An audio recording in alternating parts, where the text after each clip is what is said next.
You're watching Israeli soldiers dump piles of psychiatric medications on the table during a Knesset subcommittee meeting on mental health. The medications included fentanyl and other drugs that soldiers have resorted to as a result of the mental health crisis they're facing due to their role in the ongoing genocide in Gaza. And they argue that the Israeli government is not providing enough support to keep them sane.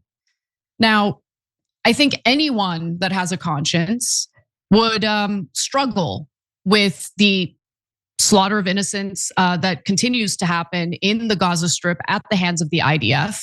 And so this has taken a toll not only on the innocent civilians in the Gaza Strip, but it's apparently taking a toll on the mental health of the IDF soldiers who interrupted and protested during this Knesset subcommittee meeting. Now, this has led to suicides among soldiers. According to figures cited by Channel 12, at least 12 soldiers have died by suicide so far in 2025, a figure that does not even include reservists not on active duty at the time of their deaths. So the number is actually an underestimate, it's actually higher. So in 2024, 21 soldiers died by suicide, the highest annual toll in over a decade. In 2023, the figure stood at 17, including 7 following Hamas's October 7th assault, most of them reservists. And despite the absolute destruction that Netanyahu's genocide on the Palestinian people has led to, both in Gaza and in Israel, their economy not doing so well. You have mass protests happening on a regular basis. It's tearing the country apart. He doesn't care. He doesn't care. His complete and utter disregard for the hostages should infuriate and enrage people who were absolutely enraged after what happened on October 7th. Because there's no indication to me that this current Israeli government has ever given a damn about the hostages. They have used the hostages as a pawn to continue carrying out, the butchering and the brutalization and slaughter of innocent people in Gaza.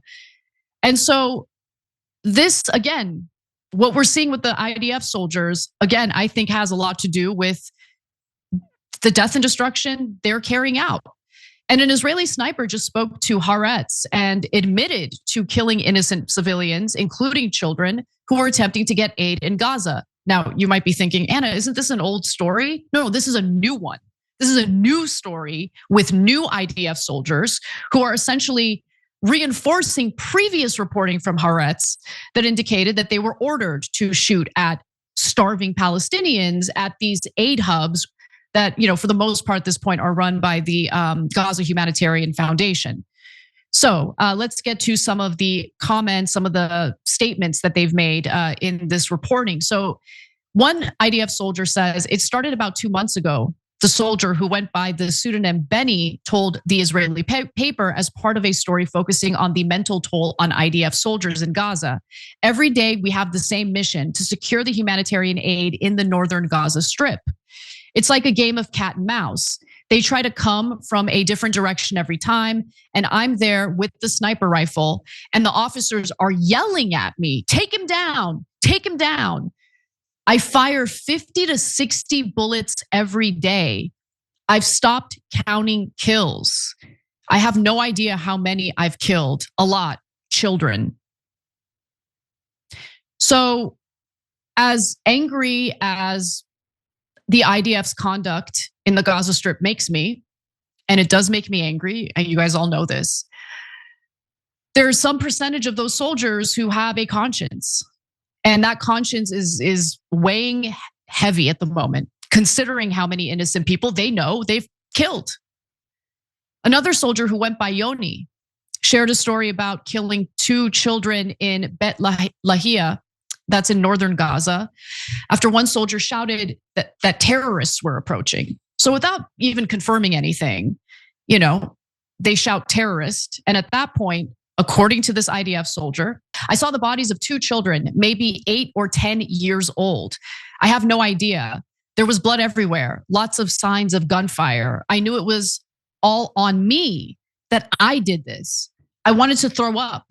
After a few minutes, the company commander arrived and said coldly, as if he wasn't a human being, They entered an extermination zone. It is their fault. This is what war is like. So it doesn't surprise me at all that the commander said that, because they're pretty heartless when it comes to the Palestinian people. They don't really seem to have any remorse when innocent people die. In fact, even when they are responsible for the slaughter of innocent people, they somehow manage to blame it on Hamas. But obviously, some of these IDF soldiers know what the truth is, and they really can't stomach the fact that they're responsible for killing so many innocent people. But it keeps happening. And there are no brakes on this car. And again, Netanyahu, just to prove how little he cares about anyone, including his own people, he is tearing his own country apart through his actions, through the continuation of this genocide in Gaza. He knows that by bombing Qatar, as ceasefire negotiations are supposed to take place with the Hamas negotiators, well, he doesn't want peace. He literally blew peace negotiations up because it was never about getting the hostages back. It was always about exploiting the atrocities that took place on October 7th. The fact that those hostages exist to essentially carry out a political project that Netanyahu has always wanted, which is this expansionist Greater Israel policy. And it also allows him to remain in power at a time when he's facing serious corruption charges. That's who Netanyahu is. So the ground invasion in Gaza City continues. Already we know that a ton of innocent people have died. You have the former chief of staff in Israel opening up about what the death toll really is. And guess what? Very similar to the death toll that keeps getting reported by the Gaza Health Ministry. The same health ministry that the Israeli government wants you to disbelieve because of the fact that they're run by Hamas. But then you have this Halevi guy who's like, he's not remorseful. Let me just be clear about that. He's just shedding light on how many people they've killed and how many people are injured in Gaza. So let's put the first graphic up on this because I want to read you some of his quotes. Sorry, guys, I don't know what happened to my papers. I'm a mess. But he says, so the retired general told a community meeting in southern Israel earlier this week that more than 10% of Gaza's 2.2 million population had been killed or injured, more than 200,000 people. Again, these are numbers that are very similar to what we have seen reported by the Gaza Health Ministry. The current official toll is 64,718 Palestinians killed in Gaza and 163,859 injured since the start of the war on October 7th, 2023. Many thousands more are feared dead with their bodies burned in the rubble.